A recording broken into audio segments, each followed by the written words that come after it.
Hi guys, welcome back to our channel. We have Sam and Aaron with us from AJSA. If you haven't seen the SA cribs already, go and check that out before you watch this video. And yeah, we're just going to ask them a few questions about their journey, and we hope you find this useful. Make sure to like and subscribe, guys. And yeah, let's get right into the interview. And we saw the potential, so like, wow, this can actually be a thing. This is the hardest it can ever really get, to be honest, when everything's shut down. Don't get me excited. Someone picks up the phone. I was nervous. You guys would like to introduce yourselves and tell us a bit more about yourselves, tell the people more about yourselves. Well, I'm Aaron. And I'm Sam, and we're from AJSA Properties. We're currently doing service accommodation in Birmingham. That's our sort of target area. We've been doing it for about a year. Journey's been pretty good so far. Our journey's been a good one, yeah. So if you could tell us how you got started and I guess what you do before property and how you got into property. Whose idea was it? Yeah, whose idea was it to get into it? It was more my idea to get into property. It all started off as like your normal Samuel Lee's videos, that type of stuff. And I was sending Sam videos like Every day. I'd be at same work and my watch would just be going off and it's like, Aaron just sent you a video. Okay. Yeah, and I was like, watch this. And then eventually I got her into it. She started like watching it. And then last year, January, we went on our first like sort of crash course type of thing. Yeah. And we saw the potential. So we were like, wow, this can actually be a thing. We really did see the potential because I wasn't very convinced at first. He was, let's do property. And I was like, no. Yeah. No, I'm not doing property. I'm okay with what I'm doing right now. Property seems hard. But he got me to watch the videos and I watched them, granted. So I was like, okay, we can go on a crash course. So he chose a crash course and we went to it. And then from that crash course that evening, we then booked one for the weekend after. And we booked another crash course for the weekend after that. Okay. All with different people. All with different people. I refused to pay down for a paid course until I knew about different trainers. So not just going to one trainer and saying, we're going to give you £2,000 plus pounds. We wanted to see what other people offered as well. But what we realised going to all those crash courses is that the more you go around, you can pick up little nuggets from different people. And a lot of things can be picked up from online as well. So a lot of it was quite self-taught at the beginning. But from that first crash course, I can honestly tell you, I went from no to oh my gosh, let's get started. What are we going to call our company? What are we going to do? Exciting times until you get started and then it's scary. It was scary as hell. With all these training courses, they do talk about a lot of different strategies. What made you guys pick service accommodation like without all the rest? How come that was the one you guys went into? Funnily enough, like we went into the first crash course wanting to do like lease options. Same as us. I don't know. As sort of time went on, it sort of made sense to do like SA just to generate like cash flow and stuff like that. And it was an easier process, because it's sort of like starting out as beginners. It's sort of scary to say like, oh, we'll buy this house and we'll pay you X amount in 5 to 7 years or whatever, and not having that money, like, what are you gonna do? Innit? Do you know what I mean? When we sat down and actually done the numbers, and we also had that with lease option agreements. When the 5 to like however long you agree to pay it off in, you can't get a mortgage on it. So it's like you have to have that money to pay off whatever you've agreed. Obviously you can back out at that time, but we're trying to think long term, it wouldn't be our intention to back out of the agreement. And it was like, no, realistically, we might not have that money, so let's go for something that's a little bit more manageable. So we went down the rent to rent area. With rent to rent, it seemed like SA was the right way to go because you can do rent to rent with HMO, you could do rent to rent with SA. But we thought, let's do SA because we'd learn a lot from doing SA. And I tell you, we've had loads of roller coasters with this one. We'll get into that definitely. Loads of roller coasters. But it just seemed like the right fit financially and just it was a great one to learn from. As well. So after you went to the courses, did you pay for any courses or how did you get the knowledge to actually start and get your first deal? A lot of videos. Honestly, hand on heart, a lot of videos. was the way forward. We did end up getting a mentor, really? very lovely guy. We had a mentor, but when we got him, a lot of the things that he had taught us is what we knew already. So I feel like, not to say that we wasted money, because we definitely didn't. He had very valuable input, very valuable input. But a lot of, like, if someone that wasn't in our position would have gained so much more. But we had already self-taught ourselves quite a lot of things. But it was nice to have someone, because at that time we didn't have a network. We didn't have people on Instagram that we could just go to and talk to, like yourselves. We could just go to him because he was our mentor and he was who we could ask questions to. For those of you that are starting out, build your network. Because having people around you that you can ask questions to is so important. Sometimes you get more information than you bargain for. That's what we kind of realized. Like, one of the training courses that we did, the so-called SA expert, we came to realize I wasn't really that much of an expert, and we learned way more doing it ourselves than they taught us at the course. And everyone's journey is different, so what they have learned and what they've encountered may be totally different to what you've learned and what you've encountered. So it just depends on your experience, to be honest. So I guess talk us through your first deal. Like, how did you find it? How was your whole experience? Why did you choose Birmingham? They're from London, if you guys didn't know. We're Londoners. We're Londoners. How did that all come about? We found our first property very quickly, to be honest. We formed our company, believe the end of March last year. Oh, okay. And then we found our first property like a week later. Oh, right. Yeah. So for us, that was a lucky shot. As we all know, last year, March time was around about the time that we went into lockdown. Yeah, it was literally a lockdown month. Oh, yes, yeah. It was just as lockdown hit. So it was a lucky time for us. Obviously, we both work full-time as well.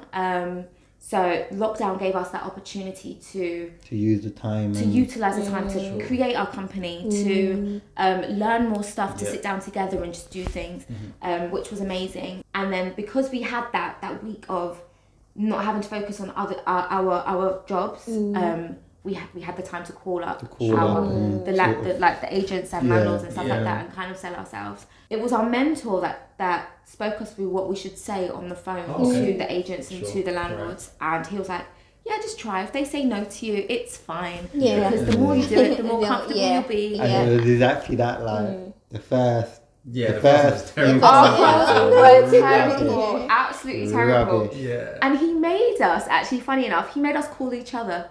So I would pretend to call Aaron. Aaron would answer and play the agent. And we would just look at each other and just start laughing. Just start laughing. Like, it was terrible. But I think it was our first day of making calls. Aaron was bang on it. Bang on making these calls. Or I thought he was bang on making these calls, right? Plot twist. Plot twist. A lot of the places that you called either, didn't answer. So it seemed like he was calling all these numbers, but they weren't answering him. Don't know if they weren't working in the office at the time because of lockdown. He didn't actually make as many calls as it seemed like he was making. And then it was the end of the day, and it was about 5 o'clock, 5-6ish. And he was like, Sam, you haven't dialed a single number today. It is now your turn to dial a number. I found a property, you call them. I was like, I can't do it, Aaron. I don't know what to say.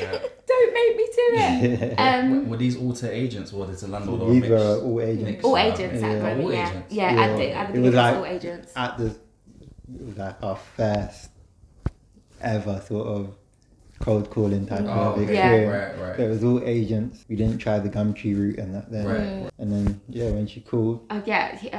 Late o'clock, in the back of my head I was thinking, it's okay. It's 5-6 o'clock. No one's going to answer the phone to me. So do you know what? I'll do it, Aaron. But I didn't tell him that. I was like, okay, I'll do it. Dial the number now, ringing, thinking, no one's going to answer. I'll be fine. I could just do this tomorrow. Someone picks up the phone. I was nervous. I was so nervous. And then I went through the usual speech, what we do, the property we're interested in, if they would be able to help us. She was like, yeah, sure. When can you come for a visit? Cool. Nice. I looked at him, he looked at me. We were like, we'll come down this week. We'll come down this week. And lo and behold, she showed us 2 properties. But at the time, the 2 properties that we saw, the first one, it's not that the numbers didn't quite stack up. The numbers on this place, this is our first property, so the numbers on this place stacked up a lot better than the numbers on the other place. Right. And obviously we're a week into being property investors actually registered, and there's a lot of learning to do. So we thought, let's not take on more than we bite off more than we can chew, and use the first one to really learn. Yeah, sure. And when we look back on that, it's the best decision that we made, because this place gave us hell. There was so much to learn and so much to do. Was in a crap state. It was in a crap state, and it's not even that. Like when we actually went live as well, how to deal with customers, how to make sure that you've got your different what's the word I'm looking for, guys? You know this, your things in place, your systems. Systems. Making sure our systems are in place. It's just all those little things. Yeah. So if we had 2 at the time, I think we would have just crashed. We definitely know that feeling. We took on 4 on our first one, so yeah, we definitely should have done what you lot did. But yeah, even with the first property, the good thing is that we had I think we had about 2 months rent free. Nice. Oh, nice. So we negotiated rent-free period. Yeah. And it gave us time, because this place... It gave us time to do out the property, because this place was, like I said, was a tip. What made you guys pick Birmingham then? Birmingham was... Okay, so we sat down, opened up a map. Yeah.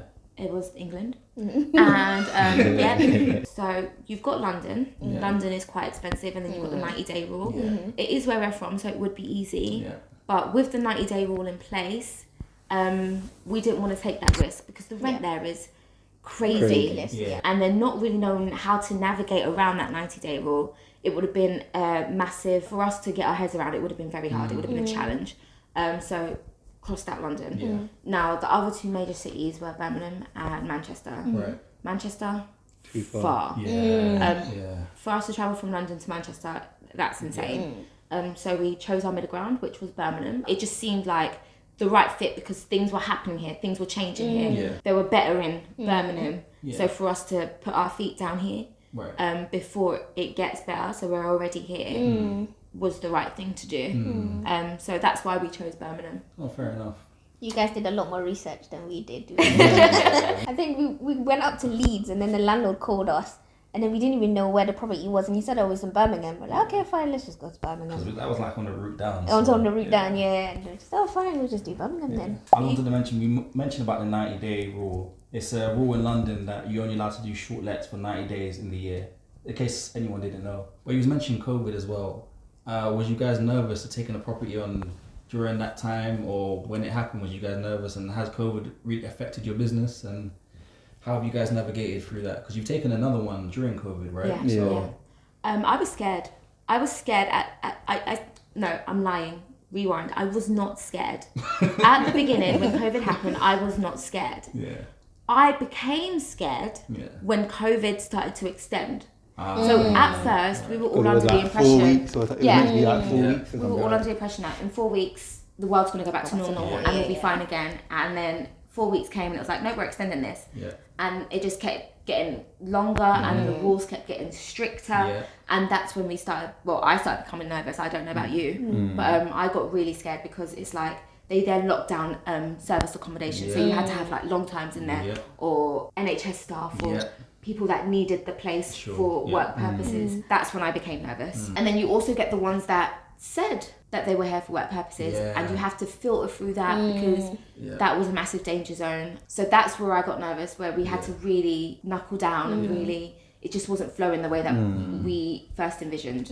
So how did you guys navigate through that then? A lot of trial and error. Literally trial and error. So I think Booking.com was still running at the time. Because so we got a lot of business bookings through that. We got a lot of bookings through that, and then we did like the Gumtree and the open rents and stuff like that, and we got a few bookings through that. We got a few long stays through that to break up like the year.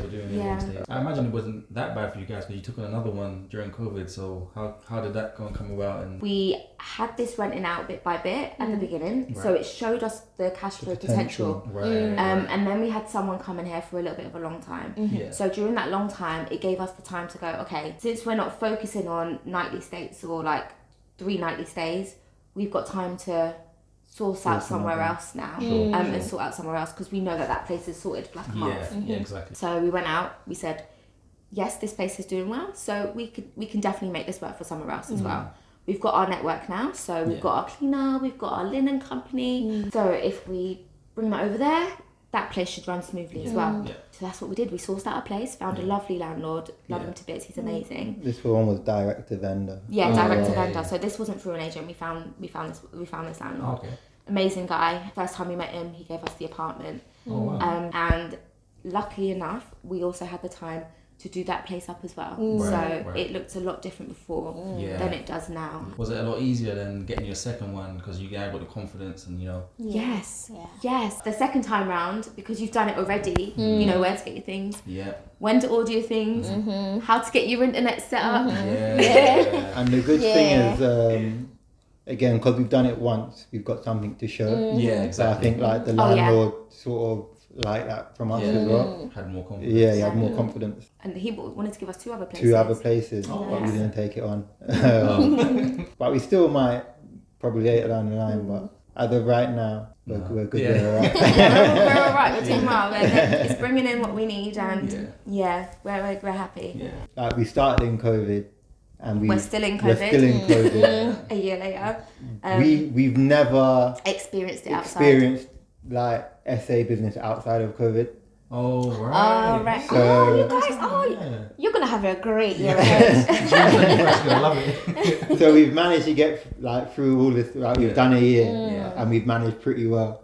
So we're thinking when COVID does sort of go away, you'd be laughing. Yeah, how is it going to be? And but at the same time, I've also had those thoughts, because we really don't know how it's going to be. And we've heard, like, from yourselves, from other companies as well, say, it's really good when it's outside COVID. We get a good amount of bookings, 70% occupancy rate at least, But when I sit down and I really think about it, a lot of SAs, even though some dropped off during COVID, a lot of them have like popped up during COVID as well. So I don't know if there's going to be more SAs. So that means that obviously the thing is more saturated. So are we going to get what we think we're going to get, or is it just going to be like it is now? So coming out of COVID is going to be it'll be different. I feel like you guys survived the hard part. Yeah, 100%. This is the hardest it can ever really get, to be honest. When everything's shut down. And don't get me excited. I think it's a very good point that you hit on there, because there was a lot of SA providers that had to unfortunately stop. But I feel like, especially in Birmingham, there is a lot of competition, which is where it's quite important to make sure that your unit stands out in the crowd. You want to be that unit that when you're scrolling, you're like, oh, that looks nice, let me have a click on it. Which is something that we're trying to focus on now more on the design aspect and what's going to make people want to book our properties. So definitely think about that. Don't just get a unit and throw some cushions on the sofa and call it a day. Listen, I think that's enough. I've been through Airbnb. I've been through that, and I have seen. Sorry if this is your property, but I've seen some properties that don't have curtains, don't no towels, no shade or tea in their pictures. The bed's not even made. Like, it makes a difference. You can always tell when it's like, because sometimes we have been to viewings and then we tell the landlord what we do. They're like, oh, so you make quite a bit of money from it? It's like, yeah, we make a bit of money. And then you can tell that there's some landlords on Airbnb, they think I can do this. And then you can always tell, like, okay, this landlord's probably just done it himself, thinking, Airbnb, I can make a lot of money. They just put it online. They don't even put it, say like one bed. That's it. We kind of wanted to talk about, I guess, the bad things in service accommodation, because I don't feel like it's not gets shined upon enough. And I feel like, especially now, because obviously things are opening up, I imagine a lot of people want to get into service accommodation. So from your guys' experience, you guys like to talk about some negative things that you've had happen to you and your units and the whole journey, I guess. So many. Not to, we're going to talk about some good things as well, but give them a realistic view of how it is from a day-to-day, being a service accommodation provider. It's definitely not all roses. I thought that, yes, as soon as we have our systems in place, we will have nothing to worry about. But we've had, again, it's been a roller coaster journey for us and a massive learning curve. So we've had loads of lessons taught to us, mostly by our guests. we've experienced fraud. Yeah. And have missed out on a lot of money because of that, which is really sad. And for those of you that aren't SA providers and do like to book out places, please always think about like the people that are working behind this, because when you do fraud them, you're taking from their pocket, and we have bills to pay. So when we get frauded, it's like, okay, this has got to come out of the rent now, or this has got to come, like the gas and electricity, hasn't been covered because the money that was meant to. And those nights cannot be replaced because, you know, the nights have come and gone. So fraud was a massive one for us. And when that's happened, because it's happened more than once, it does happen. We've had plenty of guests. So it has happened more than once. It disheartens you every single time. So that's sad. Disrespectful guests. So we're big on our neighbours. We love our neighbours to bits. If I live next to an SA, I don't. But if I did live next to an SA, I would want it to not feel like I'm living next to an SA. Like, I don't want the noise every night. I don't want to party every night. And I could definitely resonate with the neighbours when they do say it's a bit loud, or because that's your home. So when we do tell guests, okay, you need to keep the noise down, and they disrespect that, or we don't have parties in our SAs. Our SAs are strictly no parties, and we have a 10 p.m. no noise policy. So when that does get ignored, and the neighbours do begin to complain, it that touches us personally as well, because it's a disrespect to us, it's a disrespect to them, and it's just something that we don't like. Damages. We haven't really had We haven't had major damages, which we're really happy about. We haven't had the major damages. No, we keep literally, in our essays, we keep it very minimal. So there's not like big mirrors, there's not like, the most expensive thing in our essay is a the TV. And that's covered by the deposit. So I mean, if anything happens to that TV, your deposit's gone. New TV, place is fine again. We've had small damages, but nothing too major. But even with the damage, Aaron and I then have to travel up from London to then sort the damage, and that incurs cost, because driving up from London is petrol, it's our time, it's all of that. So that's quite annoying as well. And you guys both work full time, don't you? So it's finding the time to come up and do it as well. We had one guest damage our Wi-Fi. Wi-Fi? Oh yeah, in the other apartment. They pulled the Wi-Fi clean out the wall. The plug. The plug that the engineer has clean out the wall. And it was on a Sunday, so I couldn't get an engineer in, not even an emergency engineer. And it's like, you can't screw it was snap clean out the wall. So upset. In terms of accommodation, Wi-Fi is like the number one thing. Number one. We'll have Wi-Fi in beds. It's vital. So, you can sleep, but there'll be no Netflix. You can sleep, but there's no internet. So it seems like the fraud and the noise and those sort of things, kind of like the lessons that you guys had to learn on the journey. But we've learned from it, and like we've got systems in place to deal with it and stop it now. So everything bad that's happened, we've learned from it, and we've sort of found a way to sort of make it not happen again. I think that's very important, because especially when the first time bad things happen, you're thinking, what the hell, how dare you disrespect me, like I put so much and you work. take it so personally. You take it so personally. But I think it's just about, okay, it's happened, what can we do? We need to fix it quickly, because we've got guests coming in. You see, I'm the more, we just need to sort it out. I get all emotional. I get really emotional. I take it so personally. It really helps me. You take it like, how dare you disrespect me? Like, just chill out. If you like, leave me to be angry. Let me have my moment. I deserve this moment right now. No, it's just those little things. And I feel like with guests as well, it's so much more easier if you're just transparent with us. Because if you tell me you're gonna have a couple people, if you book for 2 people and like 5 people walk through the door, that is not okay. But if you tell me you're going to have 5 people over, then I can sleep easy, because you've been honest with me, and I can trust you more. And I know that if I say keep the noise down, you'll respect that, because we have that level of respect. But it's the guests that are sneaky, the guests that bring in 10 people and then book for 1 person, and then just say, oh, it's for work purpose. No, it's not. I don't really know what some guests think, to be honest. Like, oh, you know what? Yeah, you're booking a 5-bedroom house, but it's only one person. And I'm coming for a business meeting in COVID. Seems alright. And then we've had the headache of having to travel up here again from London to kick guests out, which is annoying. But luckily now we do have some contact with a security team, so if that does happen, they kick them out for us. But again, we would have to be awake at silly o'clock to deal with this, and we've got work in the morning back in London. So it's just the little things. Yeah. That's Like what I everyone goes through that in the SA journey, especially at the beginning. It's like the things you don't think about, the XYZ type of things, and then when you do get hit by them, yes. But it's quieting down a bit now, like the parties and stuff. Right. That's sort of quieting down for us. Like when it was more COVID times, when everyone was Was missing their friends. It was a lot. It was a lot, it was a very hard time for me. Because I took every single one of them so personally. Right. It just built up inside of me. I was like, I don't want to do SA anymore. I'm done with SA. I'm finished with it. But no, it's quieted down a lot more. But with everyone, it does teach you a lesson, and every single one of them makes you put a new system in place. Sure. So with us, it's the camera. Having the camera, it's been a godsend to us. Having the ring, it's been a godsend to us. Having the noise monitor, so it monitors the level. Again, godsend to us.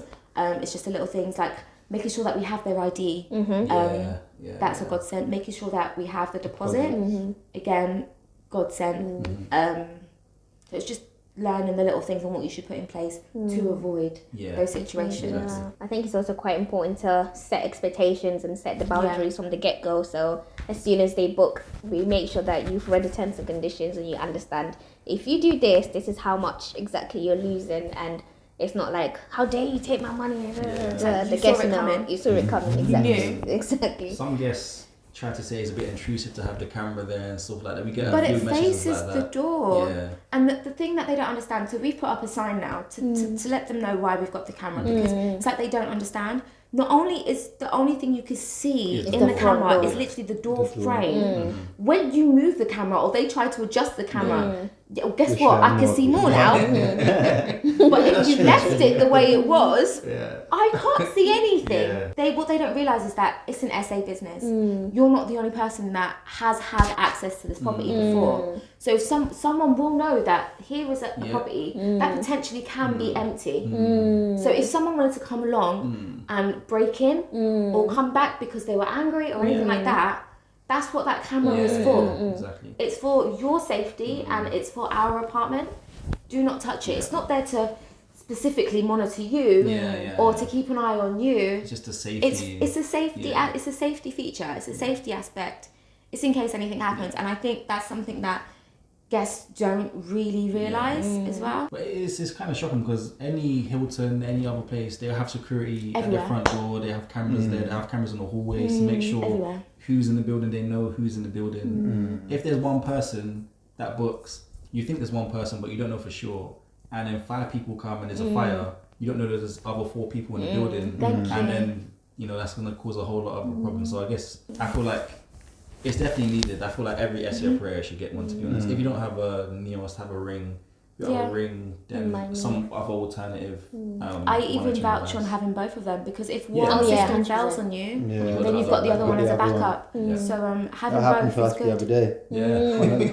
The NEOS went down, so we had the ring. And it was great because it meant that we didn't have to rush up here to fix one of them because we had the other one in place. Transparency, that's all I ask for from guests. And just don't touch the cameras.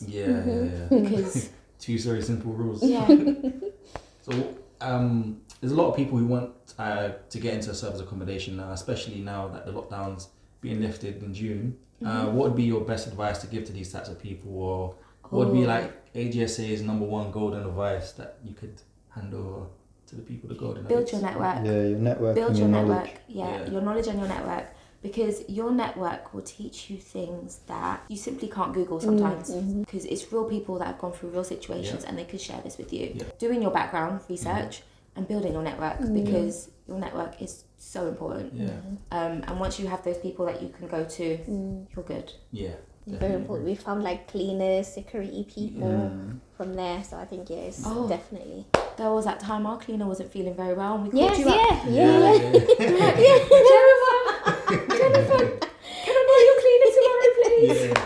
But even you guys had the person who has beds that we Oh, yeah. so it's all those type of things, always break stuff down, and because now we have someone that has linen in the same type of place. So the network is definitely really, really important. Honestly. I'd say sometimes you learn more from your network than you do from actually paying for training. Because I think what I've come to realize, a lot of these trainers, they don't do SA full time. They have like a management company, so obviously they don't know what's going on the day to day. So actually speaking to someone who does it on the day to day, you learn a lot more from them, I think, than just going off what a trainer says. They just tell you, stick it on Airbnb, booking.com, get a key safe. That's about it. That's the thing, you can't like always rely on the operators like that, because it doesn't always happen. You get what I mean? You got to try different avenues. Also have your own website as well, like get direct bookings. Yeah, for your direct bookings. It's so helpful. That helps a lot. Definitely. Oh yeah, that's such a major key, for direct, and like being on Google My Business and things Don't like rely that. on Airbnb, booking.com. No, because Airbnb went down for a long time, a very long time. I guess to kind of round off the interview, what's next for AJSA? More SA, more HMO, you want to buy? We're open to quite a lot. We're definitely not ready for buying yet. Yes, SA has given us quite a good, decent cash flow, but to put down on a property right now, not quite enough. We're going to definitely stick to the rent for a little bit longer. We want to look into more HMOs. Definitely more HMOs, definitely more. Closer to home. If we find one that is an amazing deal and the numbers stack very well, we definitely won't turn our noses up to it. Actively looking, HMOs would be our next thing, and in London or surrounding the London area. Something that we can be a lot more hands-on, and we could do viewings, because with HMOs you've got to do a lot of viewings and stuff like that, so we've got to be, it's got to be accessible. Sure. Yeah. We're excited to see that. Hopefully you guys get some more properties closer to home as well. No, but thank you very much for coming, guys. It was very informative. I hope you guys got a lot of value from it as well. Please make sure to follow these guys on Instagram at AJSA.properties. If you haven't already, please like and subscribe. And we'll see you in the next one, guys. Thank you very much for watching.